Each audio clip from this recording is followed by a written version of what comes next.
recurrent processing theory tries to explain why conscious sensations look the way they look. In that case, by arguing that recurrent processing enables perceptual organization and that we have these organized percepts. And then, hence coin this link between perceptual organization and having conscious sensations. Integrated information theory sort of does the same thing, but you could say the other way around. Because it starts from, what they call axioms or self-evident truths about consciousness, and then tries to build a model of consciousness that, fits or equates or explains these axioms, these self-evident truths about consciousness. So main tenets of IIT, integrated information theory, can be presented as a set of phenomenological axioms. They also call this ontological postulates and identities. Either way, whatever you want to call them. This is sort of a very brief summary of these axioms. The first one being, there is an experience of, we do have conscious experiences. So in that sense, they exist. I mean, if you deny that, as by the way, some philosophers do, then that's end of story, of course. But assuming consciousness exists, we can do some more. Of course, conscious sensations also have a composition, as it's called. It has parts and relations, items and interdependent relations. That's how it's very much related, of course, also to when we talk about perceptual organization. Of course, conscious sensations also carry information. It's this specific conscious percept that you have and not the other one. It's also an integrated sensation. The parts hang together as one whole. Again, fairly similar to what we discussed already in terms of perceptual organization. And then exclusion. You have one, meaning that you have one definite conscious experience, not two at the same time or anything like that. So let's go over these in a little bit more detail and how they then relate to these systems mechanisms, what in the theory are called postulates, of how a physical system must behave or must be organized to account for these different aspects of these different axioms, if you like. So intrinsic existence, that's the first one. That's often a bit difficult to really grasp what's meant there, but to begin with, it means that, conscious experience is real. So in that sense, it's a bit like the undeniable thing that Descartes, of course, already claimed in, a few hundred years ago, this cogito ergo sum. That's actually the only thing you can really know for yourself, that I have a mind, I have these conscious sensations. So in that sense, these are undeniable. So in that sense, consciousness exists from its own intrinsic perspective. So independent of external observers. Of course, you can also observe consciousness from the outside, but not really. So, of course, that's something we discussed already at length in previous parts of this series. Consciousness in the essence, of course, is something that's happening intrinsically to yourself.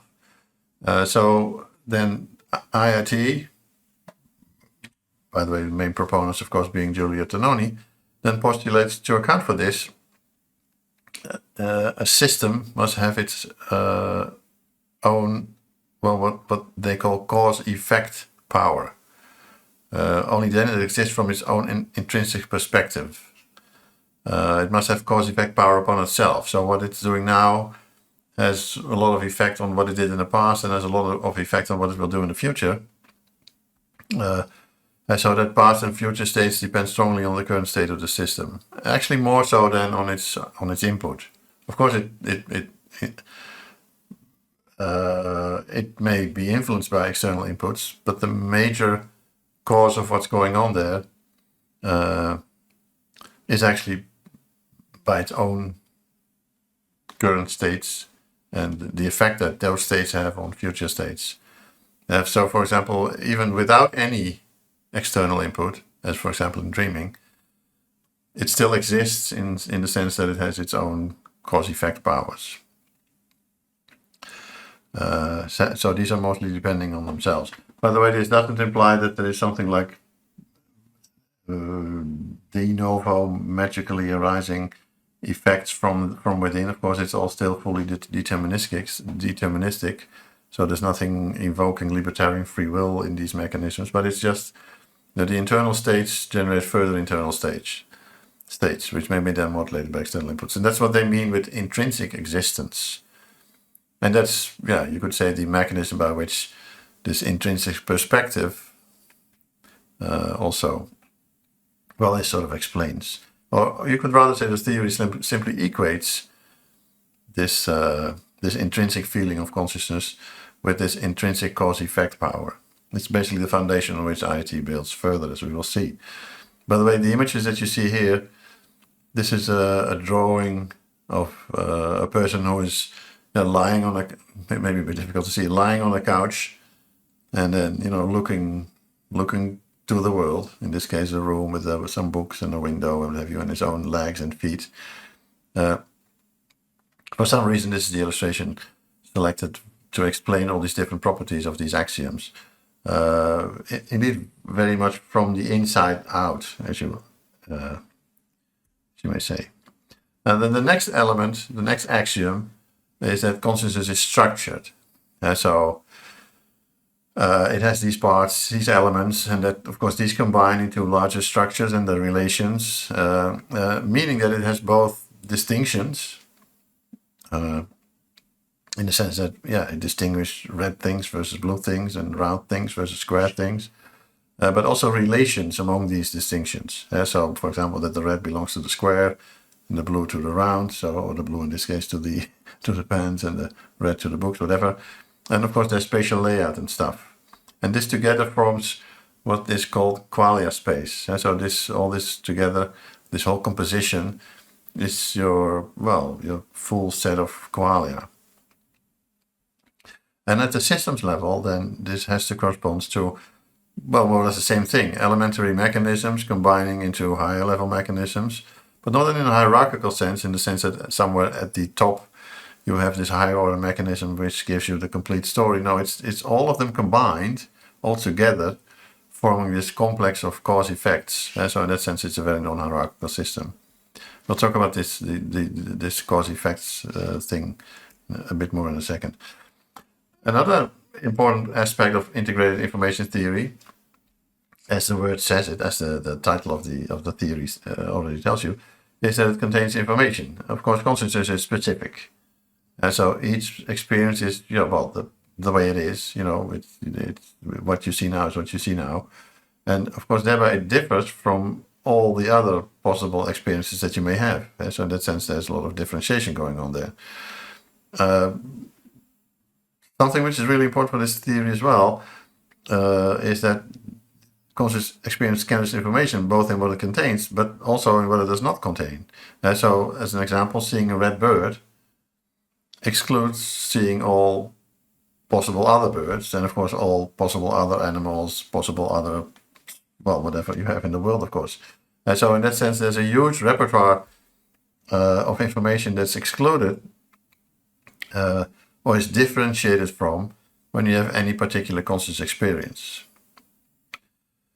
And at the system level, you find that therefore the cause-effect structure is in the particular way it is. It really narrows down all the possible states that the system had before it and the possible states that the system will have after the current state.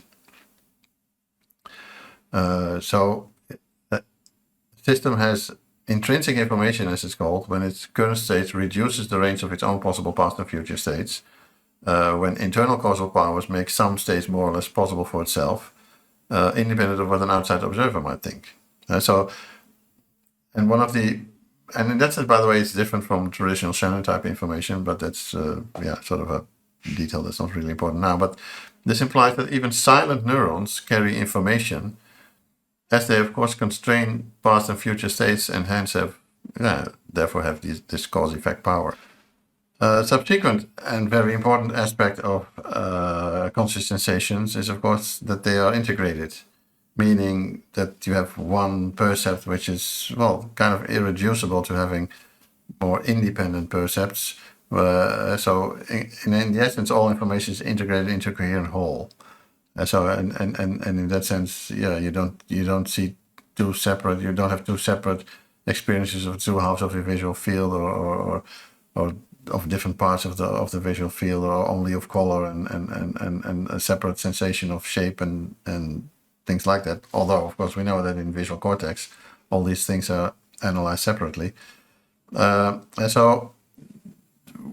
And of course, this comes very close to what we in vision science call perceptual organization, and so the integration of visual elements and features into a coherent whole.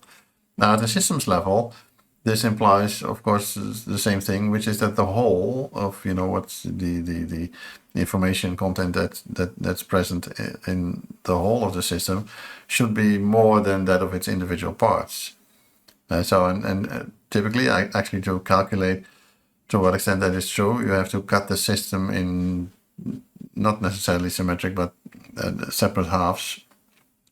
And this, if there is indeed a high amount of integration, this should always reduce the cause-effect power. And the more is lost if you cut it, the higher the phi was before that. And then there's this what's called minimum information partition, is the cut that actually yields the smallest loss.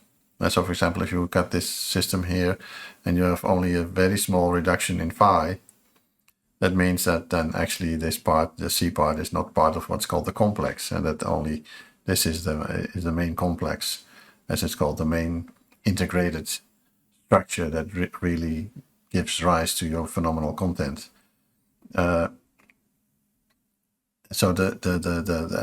this is why two systems that are barely connected, like for example happens in split brain, together actually may have lower phi than each of them separately, which may then have high phi. So then indeed you get the situation that the brain as a whole in split brain actually has a lower amount of integrated information than the two separate halves each have independently. And this then causes indeed that there's two complexes, as it's called, two integrated information systems, each having their own, well, conscious being, conscious sensation, if you like. And this also very much relates to this property of exclusion, meaning that you have a conscious experience. You having a conscious experience excludes that you, at that same time, also has other conscious experiences you have. Yeah. For example, and then lower phi subsets. So that's why it's impossible for a split brain patient to have a conscious sensation in the left half of the visual field, which is usually the part that's talking to you, and at the same time have that conscious sensation that's happening in the right half of the visual field, in the right part of the brain. That's having its own separate conscious sensations. You can have one I, one person, one conscious entity cannot have more than one conscious experience. That's what's meant by this property of exclusion. For example, if you have a system of A, B, and C, and it has a phi of 100, I will get into what phi exactly is in a second. And then A plus B has 40, and B plus C is 30. Then the A and B and C structures do not have what's called independent causal power beyond what A, B, and C already gives you, and hence they do not exist in this intrinsic way as I defined earlier. So only when these structures do have independent causal power, as indeed in the split brain example, there are indeed these two conscious entities. Left brain, for example, have a phi of 100, right brain of 580, and left and right brain 5, say 40. Of course, these are fairly arbitrary numbers. And that's happening. The two brain halves have independent cause effect and will have independent consciousnesses. And that is actually because there's hardly any information content shared between the two halves.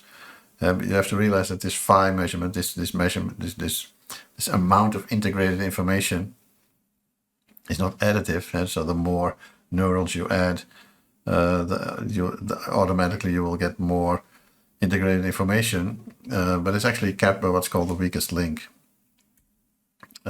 So let me give some examples of what exactly this integrated information tries to capture, because at some points that's somewhat intuitive, but on the other hand, it's sometimes also a bit counterintuitive.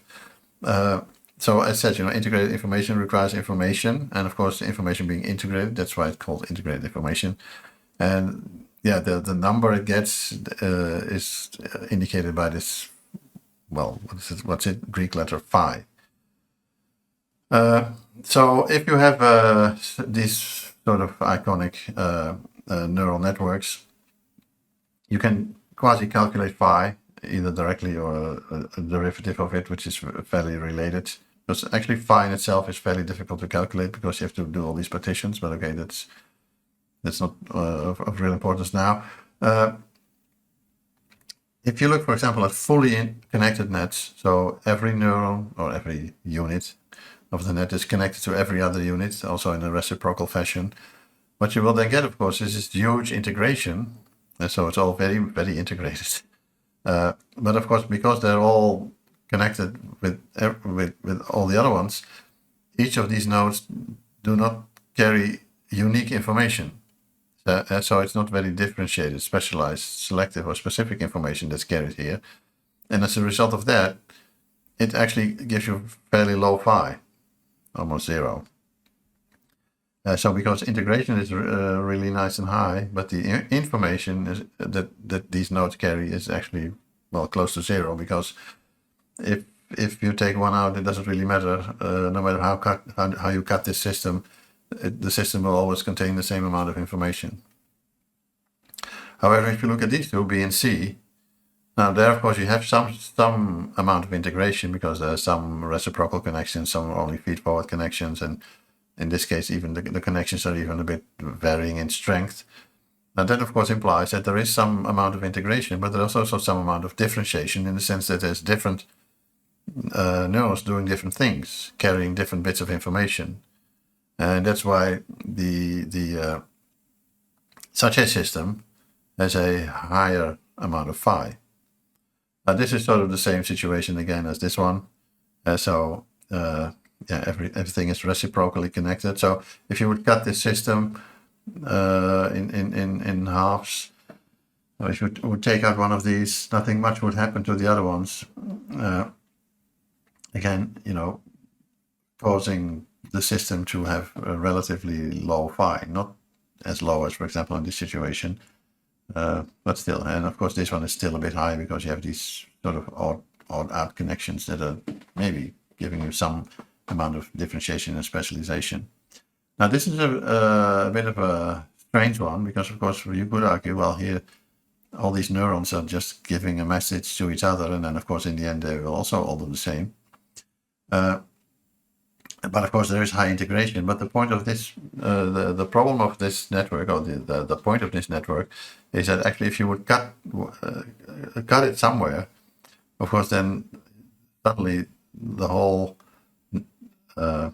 passing of information would become impossible, and of course there would be a lot of information lost, because of course if it's a continuous network, information may circulate around, but if you cut it somewhere, then suddenly there's no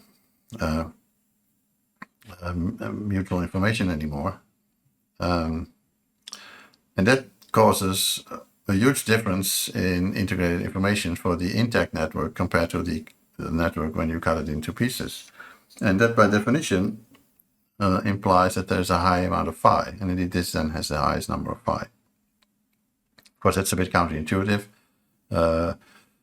because the amount of information when the system is still functioning, so still intact, is actually, well, quite low, because it's all doing the same.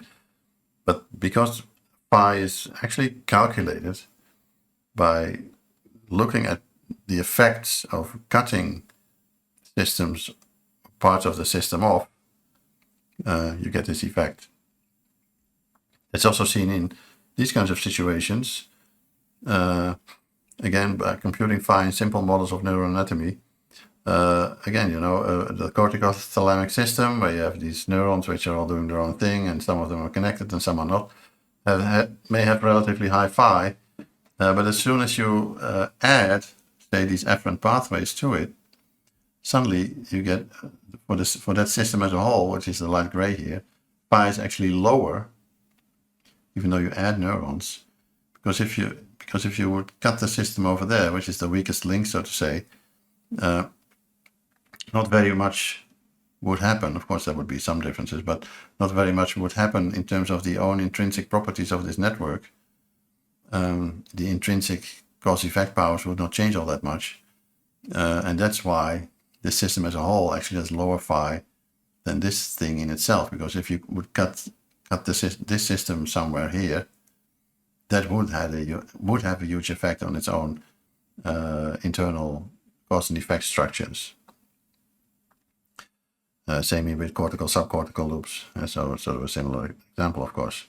And that's why also the cerebellum as a whole is considered not to have high integrated information and hence no high consciousness, if you like, because the individual subsystems have need high interconnectivity and therefore, well, somewhat reasonably high phi, but these individual subsystems are only very sparsely interconnected. So then again, the combined system, the cerebellum as a whole, actually has much lower phi than these individual nodules. You could even argue then, of course, that these individual parts of the cerebellum do have some sort of consciousness, while the cerebellum as a whole does not. Well, that's one of the difficulties in interpreting this measure of phi. Anyhow, one of the, I think, clear benefits of integrated information theory is that it can quite readily explain loss of consciousness in situations like epilepsy or sleep. And now we know that in epilepsy, of course, you have huge integration of activation because, and same in sleep. In sleep, of course, you have these huge delta waves indicating that the brain is highly interconnected at these lower frequencies, so all these neurons doing the same. But as I said, all these neurons doing the same.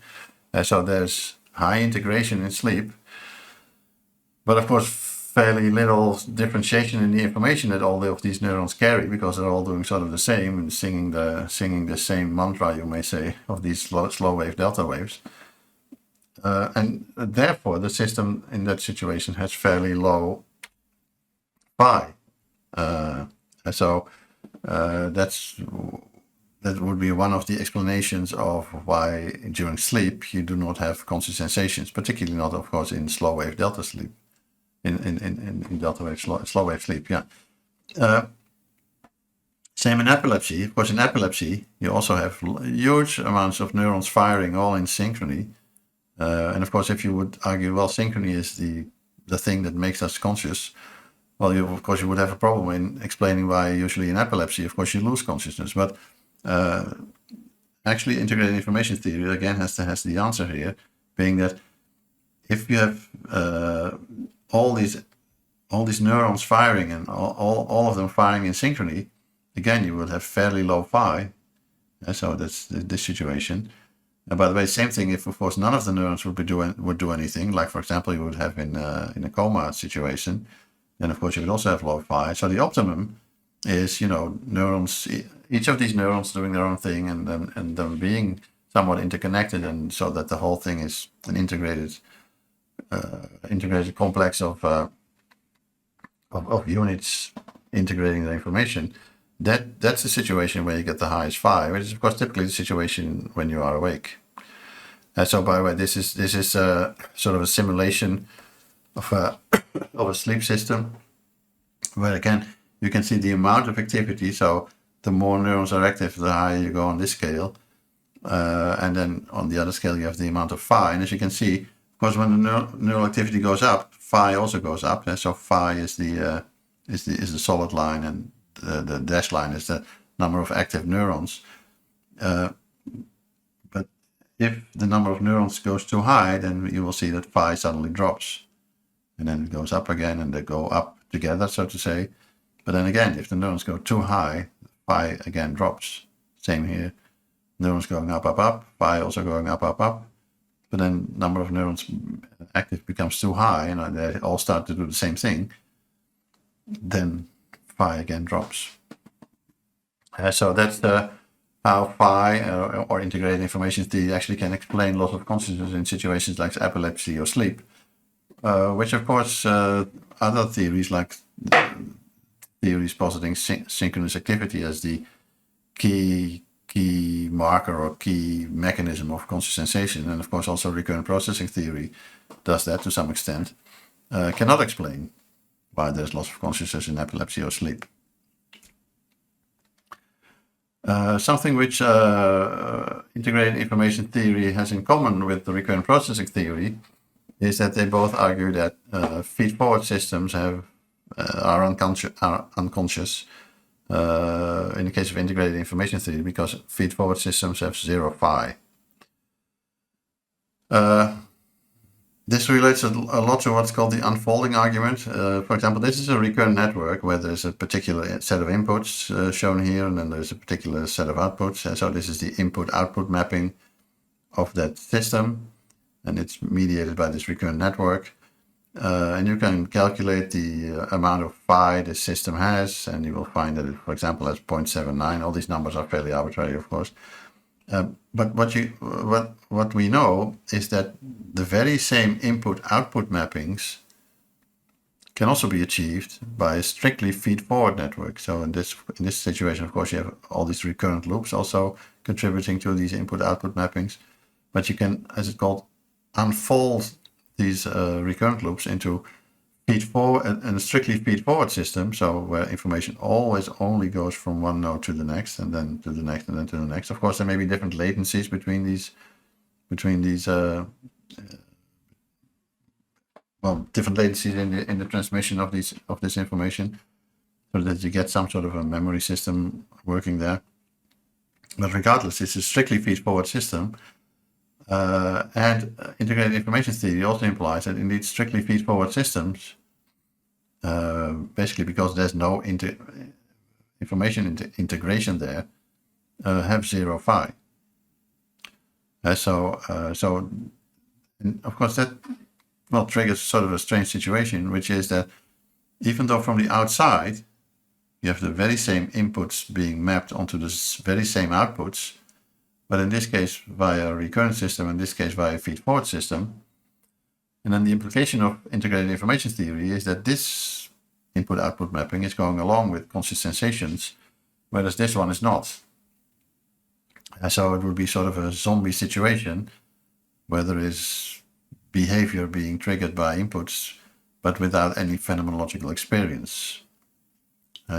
Which, by the way, also implies that integrated information theory really is a structuralist and not a functionalist theory of consciousness. Meaning, of course, functionalist theories imply that somehow consciousness is a function of what brains are doing. And for example, recurrent processing theory is one such a theory, because it implies, okay, the function of perceptual organization is actually what makes you have conscious sensations. Maybe even regardless of whether this is implemented feed-forward or feedback. It just happens to be the case in brains that this is mediated by recurrent interactions, but if it could be done in feed-forward fashion, well, fine. So that's the functionalist equivalent of recurrent processing theory, you might say. But integrated information theory in that respect is very different. You can have very same functions, input-output mappings being executed, the one with conscious sensations and the other one without.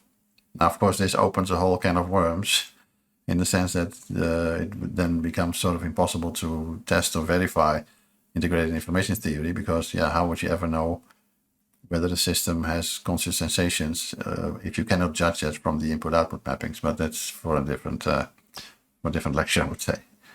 All right, so now let's go to some empirical findings related to integrated information theory, or which have been postulated to support integrated information theory. One of the biggest problems with that is that phi, the actual number of phi, is actually impossible to calculate for more than a few neurons, because what you have to do to calculate phi is actually cut up the system in all possible ways and then look at how the amount of integrated information changes. And that becomes, well, computationally very expensive when you have more than a few neurons. But there are close approximations of phi, and one of them would be what's called perturbational complexity index, or PCI. Now, what's PCI? That's sort of intuitively grasped here. So, for example, if you inject activity into a particular unit, node, neuron, whatever you want to call it, in such a system, well, what you will have here is that then this information will travel to the other one, and then you will have this feedback amongst these two neurons. But of course, the rest of the system will remain silent. So what you will have is that the activity patterns that you get from such an event will be, well, more or less like this. So neuron being active, and then slightly later the other neuron being active, and then there's this recurrent interaction which maintains this activity for a while. At some point you get an adaptation or something, for example. And of course the other neurons doing nothing. Now, such a pattern of activity, of course, has well, fairly low what's called complexity, in the sense that it's more or less all the same or nothing. And there are ways to calculate that complexity, perturbational complexity. So the perturbation, of course, is you inject activity in at some point, and then you look at how complex the pattern of activation is that you will get from that.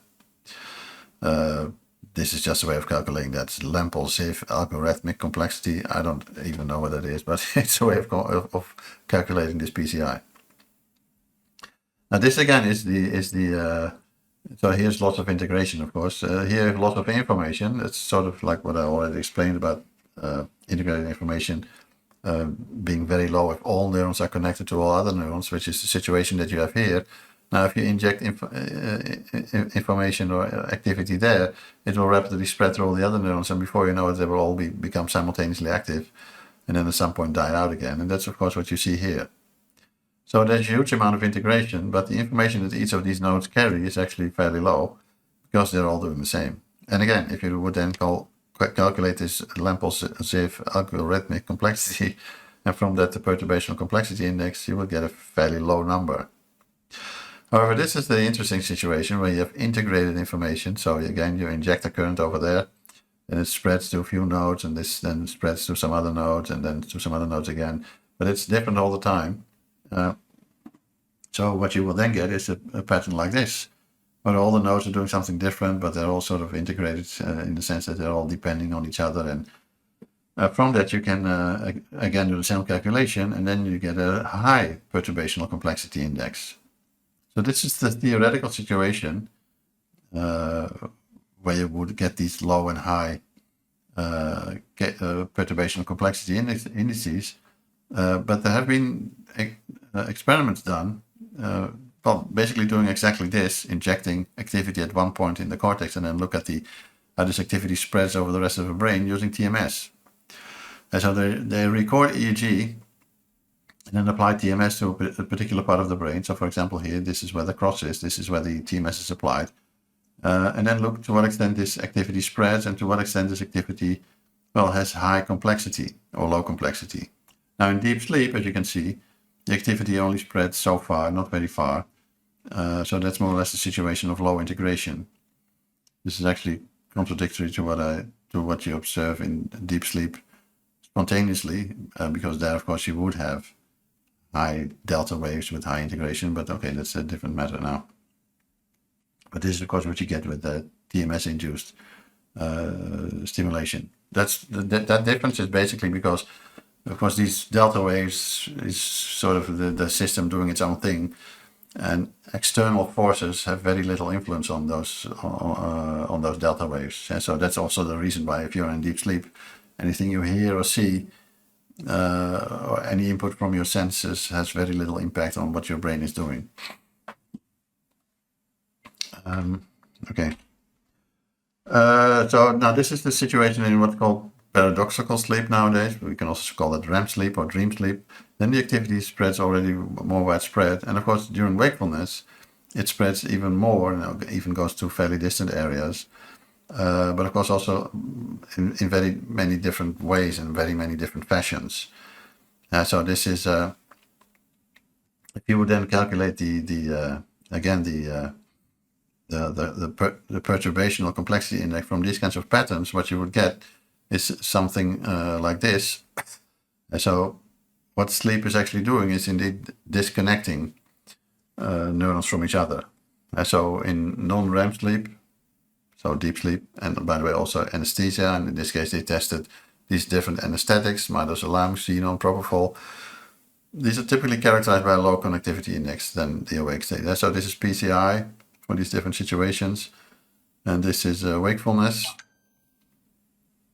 and this is then the situation of non-REM sleep again. So you can clearly see that the amount of the perturbational complexity index is much lower. Same with all these anesthetics. So really showing you how these different ways of being unconscious really affect, well, you could say the complexity of the interactions between the neurons in your brain. And by the way, the same has been done using patients with various reasons of what's called loss of consciousness. So, for example, this is unresponsive wakefulness syndrome, which used to be called vegetative state. This is minimally conscious state. This is emerging from minimally conscious state, and this is locked-in syndrome. As you can see, and it's generally considered that this is more deeply unconscious than this, and this is more deeply unconscious than this, and this is, of course, actually fully awake. But people can just not move anything aside from maybe their eyelids.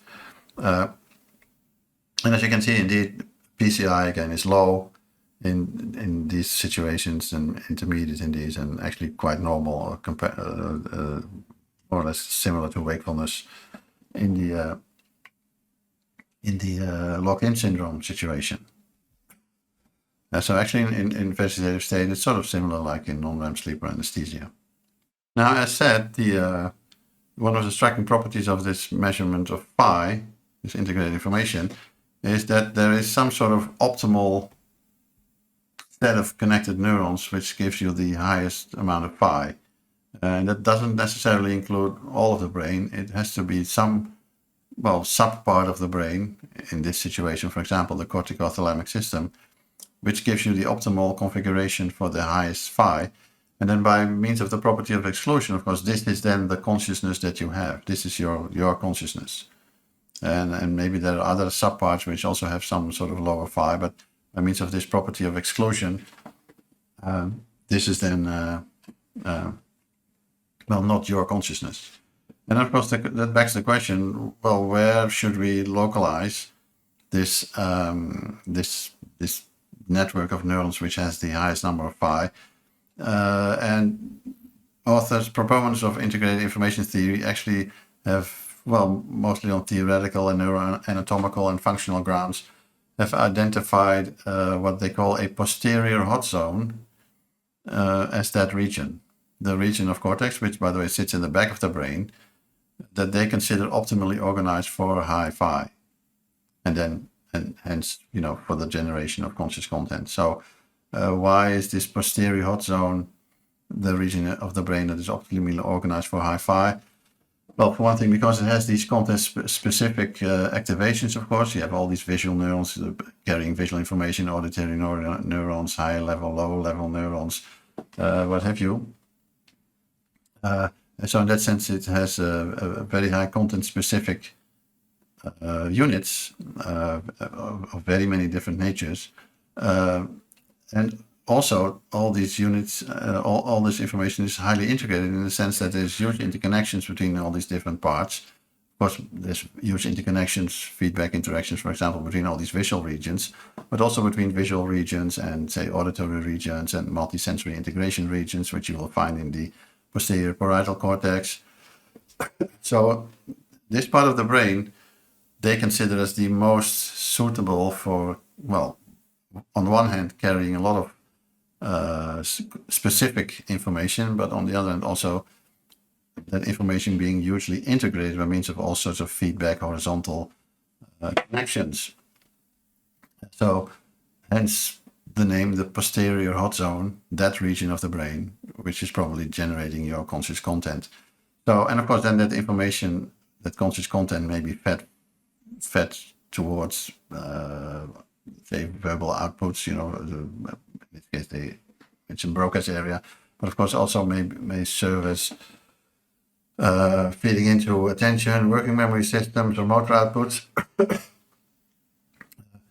And and in that sense then contribute to report. But the conscious sensation itself sits in this posterior hot zone. So if we look at the different theories of consciousness that have been addressed in these lectures, we can actually divide them into two camps, you might say. There are these frontal theories, if you like, so like global neuronal workspace theory and higher order thought theory, which very much put the neural substrate of consciousness in the front of the head, prefrontal cortex, with their focus on mechanisms like attention and access and reportability, or metacognition, or higher order thoughts. And of course you could say, well, they actually are more, well, you could say there to explain the knowing of consciousness than maybe the seeing itself. I think it stands to reason to argue that these sensory theories, like in integrated information theory with its posterior hot zone, but of course also recurrent processing theory, are more focused on explaining, well, the mere fact of seeing, by explaining things like perceptual organization, integration, binding. Of course, in the case of IIT, integrated information, explaining the intrinsic properties of conscious sensations. So there are these two different, as I said, these two different camps, you might say. And of course, there's huge debate between these different types of theories, which of them is the right one, you could say. But I think the most sensible approach of this would be that they actually try to explain different things, different aspects of consciousness. The one trying to explain the mere fact of seeing without any cognition or reportability or access, and the other one, of course, more trying to explain this knowing aspect of consciousness, which is, of course, also very important, but which is a different thing. Now, of course, at the very beginning, I talked about heart problems and explanatory gaps and qualia and issues like that. Of course, my personal opinion is that if you really want to go after those, so really trying to explain the phenomenality of experience, what it is like to see, I think these sensory theories make a bit more sense than the frontal theories, because they have very little explanatory power towards explaining those qualia aspects, those why you see color instead of wavelength, etc. Well, I've already gone over those kinds of arguments, but but then on the other hand, of course, you could argue these knowing theories may be better apt at explaining, well, you could say the folk psychology intuition that many people have of what consciousness actually is for, or what consciousness is about. Of course, also how we're talking about consciousness in the context of, say, the law. If you know that you did something wrong, if you know that you saw something, do you really remember? Consciousness in that sense is, of course, way more close to